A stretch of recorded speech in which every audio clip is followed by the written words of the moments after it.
prend contact à travers le site et à travers cette vidéo pour pouvoir effectivement parler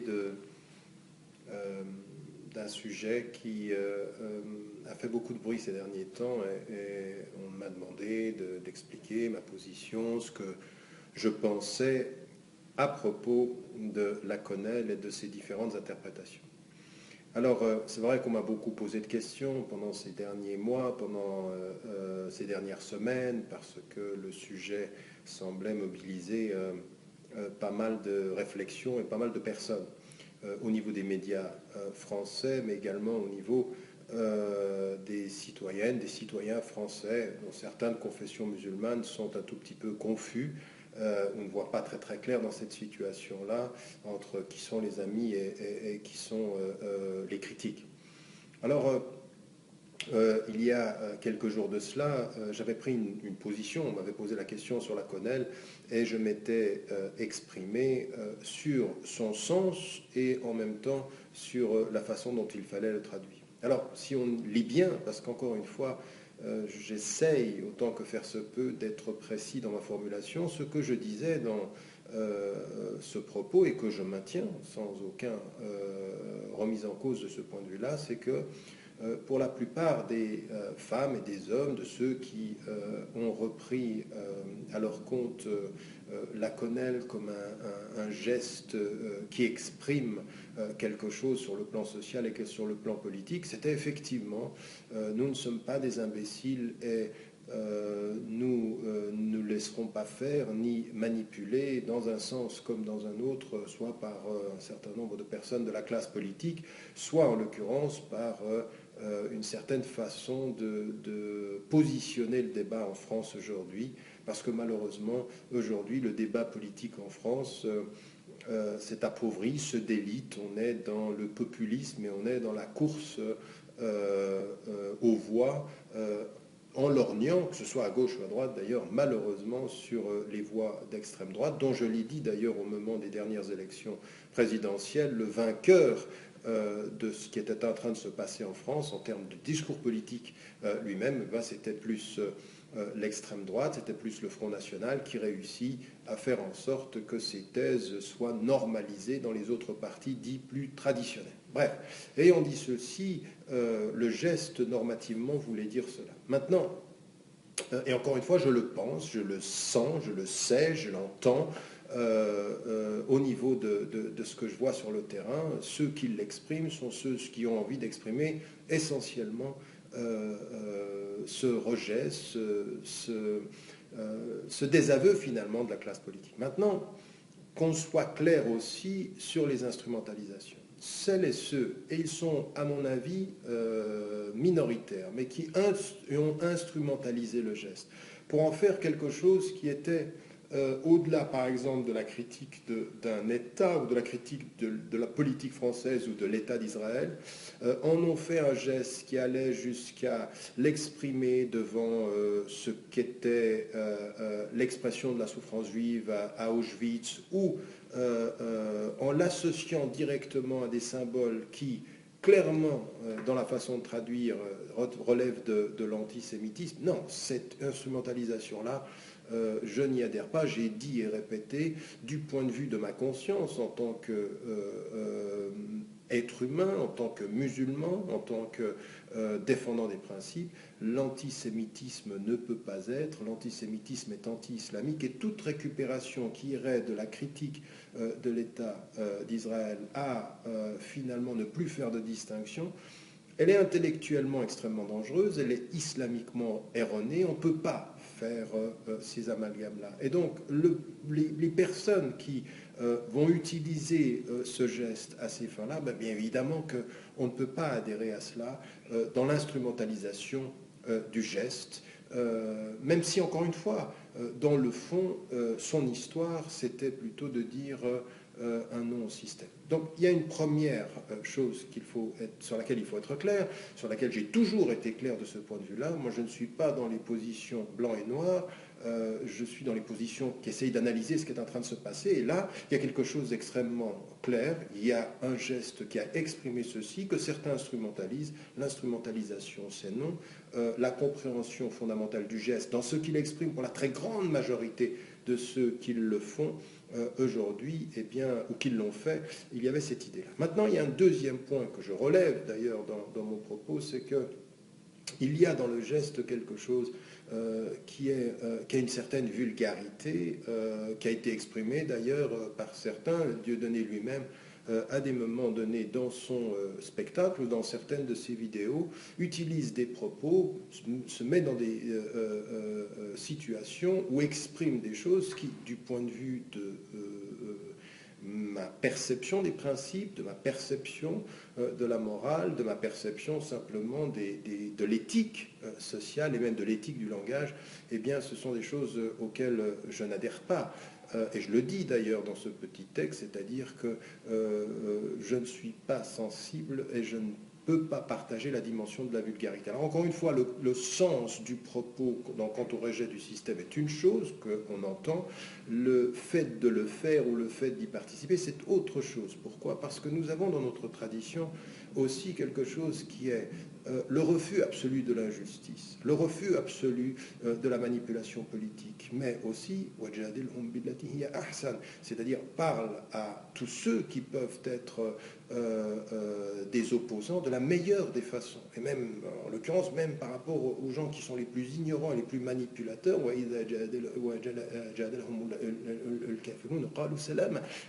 et ceux qui, quand ils sont interpellés par des gens qui peuvent même être ignorants, qui peuvent être des négateurs, qu'est-ce qu'ils répondent? Pardonnez-moi, la bonne formule ici est celle-ci, c'est quand ils sont interpellés par ceux qui nient, eh bien ils disent paix. Donc en l'occurrence, El Jidal c'est dans le premier verset, El Khitab c'est dans le deuxième, il y a une notion ici qui est particulièrement importante, sur laquelle il faut que nous insistions, c'est une façon de dire et une façon de percevoir les choses qui doivent être basées sur une éthique. Et donc, encore une fois, à ceux qui m'ont appelé et qui m'ont demandé par message, par les différents réseaux sociaux, eh bien, fais le geste. Non, c'est un geste dont je comprends le sens pour la majorité, dont je n'accepte pas l'instrumentalisation quand il s'agit de tomber dans le racisme, et puis en l'occurrence, qui est du point de vue éthique quelque chose que je ne ferai pas, auquel je n'adhère pas, comme principe d'opposition sociale, parce que l'idée d'être contre le système ou l'idée de se positionner contre ce que peut faire le système, c'est une chose. Donc là, il faut qu'on soit clair. Alors, je vois des gens qui, dans un camp comme dans l'autre, eh bien, sont tout à fait dans le blanc et noir, et bien même des gens qui me soutiennent, qui sont fondamentalement, il faut prendre une position blanc et noir, ou qui sont sur le mode binaire. Non, moi, je n'ai pas l'habitude d'être dans ce propos-là. Je suis pour l'analyse approfondie, et puis l'analyse de justesse, l'analyse qui essaye de comprendre ce qui est dit, ce qui est entendu et comment les gens se positionnent. Maintenant, au cours de l'histoire, même avec ceux qui en sont maintenant les meneurs, en l'occurrence la personne de Dieudonné qui a commencé, m'a-t-on dit, je crois en 2005, à utiliser le geste, puis ensuite les choses ont évolué. Dieu sait comment et combien, dans les discussions que j'ai pu avoir avec lui, j'ai mis en évidence qu'au tout départ, la façon dont il a été diabolisé, la façon dont on a fait, en l'occurrence, de lui l'épouvantail absolu sur la base du sketch dans lequel il était impliqué Jamal Debbouze, eh ben, j'avais considéré que ce processus de diabolisation-là était un processus de diabolisation totalement injuste et totalement disproportionné. Maintenant, ce que je lui ai dit et ce que je peux vous dire en clair ici, c'est que l'évolution, l'entourage et ceux qui portent le message de Dieudonné, eh ben, à mon sens, il y a eu non seulement des dérapages, non seulement il y a des excès, mais il y a des propos avec lesquels je ne peux pas être d'accord. Alors je lui l'ai dit, je l'ai répété, j'ai mis en évidence le fait que parfois j'ai l'impression qu'au-delà de ce qu'il peut dire, il y a un entourage, il y a une expression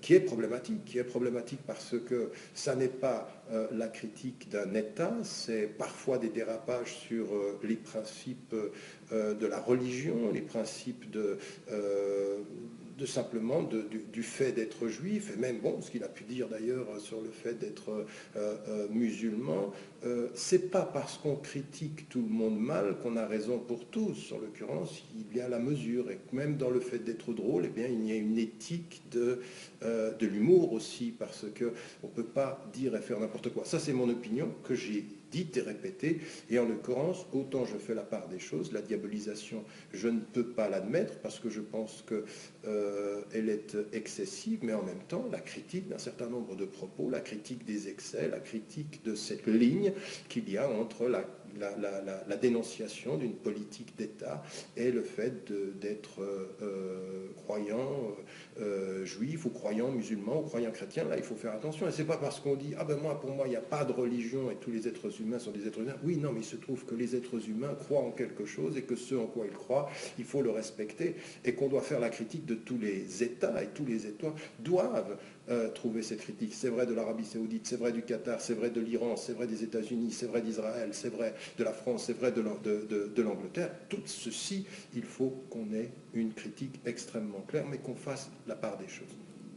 La deuxième des choses qui était aussi mise en évidence et auquel on m'a beaucoup interpellé, c'était celui qui a été d'une certaine façon, qui a été une source d'influence importante dans la pensée de Dieudonné.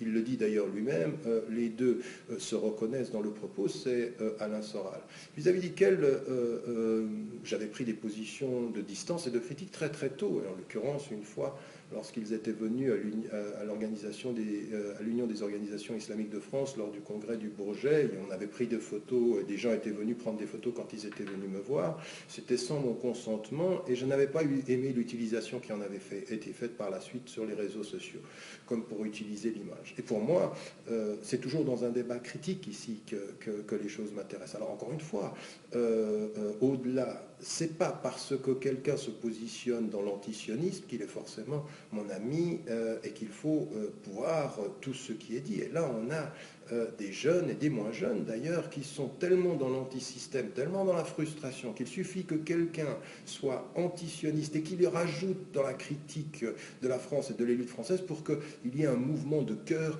émotif. Ah non, la politique émotionnelle, ça va dans les deux sens, ça ne va pas. Autant le populisme de Marine Le Pen m'effraie, et de tous ceux de la classe politique française, autant le populisme inversé m'effraie en disant on est contre le système et contre le sionisme et on va s'allier à ça. Non, il faut faire un travail d'analyse de ce point de vue-là. Il faut véritablement savoir à quoi l'on a affaire. Et que quelqu'un qui était dans l'extrême gauche, qui vire dans le nationalisme et qui soutient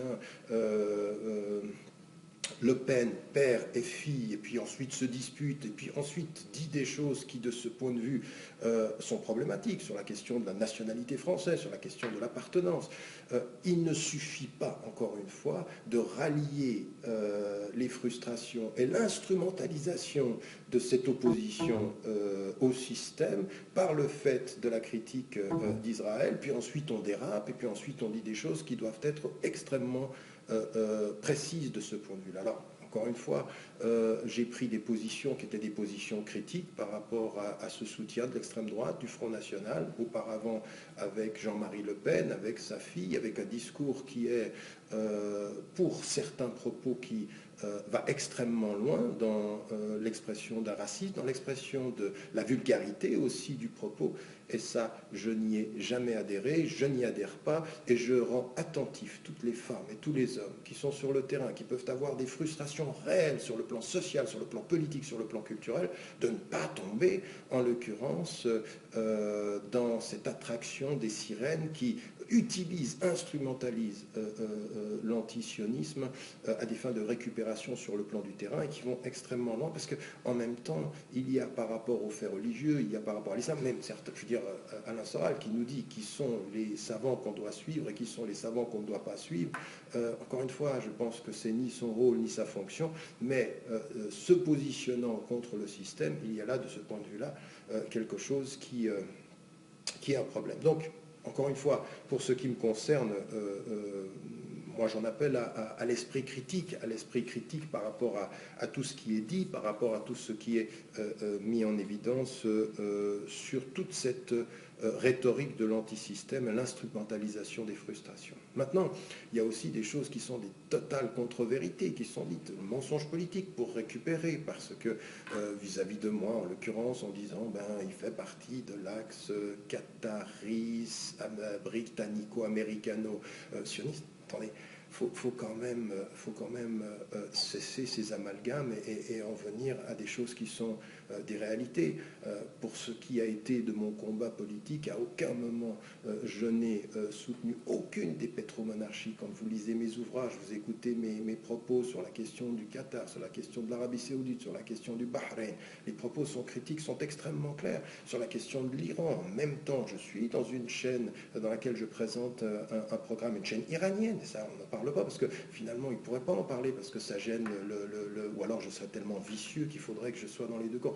Tout ceci, ce sont des propos qui sont des propos, encore une fois, une espèce de vision binaire, simpliste des questions, et en même temps voulant, parce qu'on soutient Bachar el-Assad, commencer à faire en sorte qu'on diabolise tout ceux qui seraient dans son opposition. C'est pas comprendre la complexité des choses. Si vous lisez le Réveil arabe, vous voyez la complexité, les positionnements critiques par rapport à tous les États, en fait, tous les États. Et Dieu sait si, en l'occurrence, mon positionnement par rapport à l'État d'Israël est extrêmement clair. Mais je ne veux pas tomber dans les amalgames et ni voir cette jeunesse française de confession musulmane commencer à porter au nu ou à idéaliser un discours qui ne serait substantiel et bon que parce qu'il s'oppose au système ou parce qu'il est critique vis-à-vis d'Israël. Non. Nous avons à faire un travail beaucoup plus pointu. D'abord, c'est l'analyse des faits, l'analyse approfondie des faits. Deux, le refus de la vulgarité, le refus de cette espèce d'arrogance en pensant que parce que tout le système nous rejette, nous avons forcément raison. Non, c'est pas vrai, on peut avoir tort contre le système aussi. Et que, en l'occurrence, il faut revenir à un certain nombre de nos principes, la rigueur de l'opposition, la précision de l'analyse, et puis en même temps le refus de tout dérapage, c'est-à-dire que jamais dans nos propos le racisme, jamais le nationalisme sectaire, jamais l'antisémitisme comme l'islamophobie, comme n'importe quel type de rapport au racisme anti-noir ne sera accepté, mais avec clarté, avec détermination, avec pondération et avec précision, sans vulgarité, avec calme et toujours avec précision. Ça, c'est ce pourquoi je me suis toujours battu, et la ligne reste celle-ci. Donc il n'y aura pas de soutien comme ceci aveugle, être pour la quenelle, c'est être pour ce camp ou être contre. Non. Il y a un geste qui majoritairement veut dire le refus du système en disant on ne se laissera pas faire, et donc en l'occurrence c'est la seule chose que je retiens du geste. Maintenant son instrumentalisation sur le plan de l'antisémitisme ou du jeu pas clair sur les symboles par rapport à l'extermination des juifs, c'est non, absolument inacceptable, et ça ne peut pas être nous. Le deuxième élément, c'est la vulgarité qui ressort de ce geste. Et maintenant, moi je ne suis pas un défenseur d'une politique de la vulgarité, c'est dans la décence, c'est dans le propos, c'est ce qu'on m'a appris dans mon combat politique, c'est ce qu'on m'a appris dans ma vision de la foi et de l'éthique, de la décence dans le propos, de la précision, encore une fois, et puis à partir de ceci, de ne jamais accepter les excès d'où qu'ils soient. Quand il y a eu des injustices par rapport à Dieudonné dans le passé, il fallait dire clairement qu'il y a des choses qui étaient exagérées. Et puis à partir d'un certain moment, quand lui-même exagère dans un certain nombre de propos, il faut s'arrêter en disant là, ça va trop loin. C'est absolument pas possible de dire des choses pareilles. De la même façon qu'il s'agit de pouvoir en face de personnes comme Soral, qui semble-t-il réussit à atteindre des citoyennes et des citoyens français de confession musulmane, sur la base de leur frustration, c'est de dire attention, il y a des principes, il y a des règles et il y a des finalités. Et encore une fois, ça n'est pas parce qu'on commence à vous dire qu'on a les mêmes ennemis que sur le terrain, nous devenons forcément et aveuglément amis.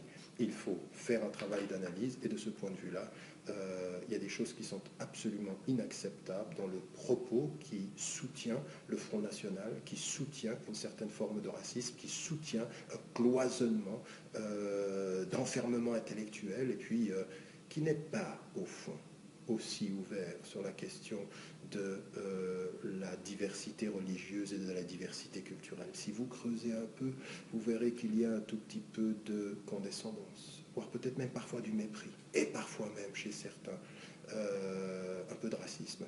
Il faut se réveiller. Il faut se réveiller, il ne faut pas se laisser faire sur cette question-là. Et maintenant, moi, ce que j'aimerais demander à ceux qui m'entendent aujourd'hui, c'est un tout petit peu plus de pondération dans le jugement, un tout petit peu plus de précision dans les choses, et puis qu'on soit clair. Il y a des gens qu'on peut soutenir dans leur combat parce qu'il est noble, et puis il y a des gens qui ont parfois quelques idées nobles, mais dont le combat et la façon de le faire ne l'est pas. Et donc de ce point de vue-là, il faut choisir son camp et son positionnement dans la nuance toujours, dans la précision. Encore une fois, j'insiste beaucoup sur la précision des faits, sur l'étude, sur l'analyse, et puis cesser d'être si émotif. Je vois les réseaux sociaux de ce point de vue-là sont des caisses de résonance de l'émotivité, et on y va, et on parle, et on dit des choses qui sont, de ce point de vue-là, extrêmement dangereuses. J'espère avoir, de ce point de vue-là, clarifié, s'il devait y avoir une clarification de mon propos, et puis d'avoir fait en sorte aussi qu'on ne s'y méprenne pas. Le combat et la lutte et la résistance, ce sont des choses qui sont importantes. On sait qu'on a affaire aujourd'hui à une espèce d'unanimité dans la classe française sur une certaine idée de la France, mais celle-ci, elle est temporelle, celle-ci, elle est temporaire plutôt. Elle est plutôt... les choses passeront, mais elles passeront comment? Quand des femmes et des hommes de confession musulmane et sans confession, athées, agnostiques, juifs, chrétiens, viendront ensemble, travailleront ensemble sur un certain nombre de valeurs qui sont des valeurs universelles et qu'elles diront au système que le but, ce n'est pas de gagner les prochaines élections, mais c'est de construire une France d'une façon différente. Et ça n'est pas dans le rejet ou dans l'isolement ou dans la diabolisation de l'autre, non, parce que ça ne se passe pas ainsi. Il faut, de ce point de vue-là, être déterminé dans sa résistance, et j'essaye de l'être, j'essaye de continuer ce combat-là, et donc à partir de là, de continuer clairement un travail de mobilisation pour des vrais principes, pour des principes de justice, des principes d'égalité et des principes de liberté aussi dans la société. Donc, et même pour ça d'ailleurs, on peut être diabolisé. Dieu sait si c'est le cas de mon combat depuis 25 ans en France, mais tout ça passera. Cette diabolisation-là, l'absence des médias, c'est pas le but en soi. Le but, c'est de construire avec les gens sur le terrain, parce que sur le terrain, en fait, sur le terrain, cette question de l'intégration est une question dépassée. Nous sommes dans quelque chose d'autre aujourd'hui, et en fait, c'est plutôt gagné que perdu. Voilà. Merci à vous. Wallahu a'lam wa ala wa ahkam. Wassalamu alaikum wa rahmatullahi wa barakatuh.